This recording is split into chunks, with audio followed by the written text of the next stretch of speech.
በጉለሌ ክፍለ ከተማ አስተዳደር በ2018 በጀት ዓመት የገና በዓልን ምክንያት በማድረግ የባዛር ገበያ በይፋ መከፈቱን ስናበስሮ ጥራት ያላቸውን የግብርናና የፋብሪካ ምርቶች፣ ባህላዊ አልባሳት፣ የቤት ቁሳቁሶች፣ የምግብ የፍጆታ ምርቶችና ሌሎችም በዓሉን ታሳቢ ያደረጉ ምርቶች በባዛሩ ቀርበዋል።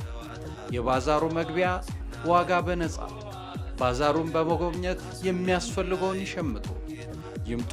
በገበያው የሚያጡት ነገር አይኖርም። የጉለሌ ክፍለ ከተማ አስተዳደር።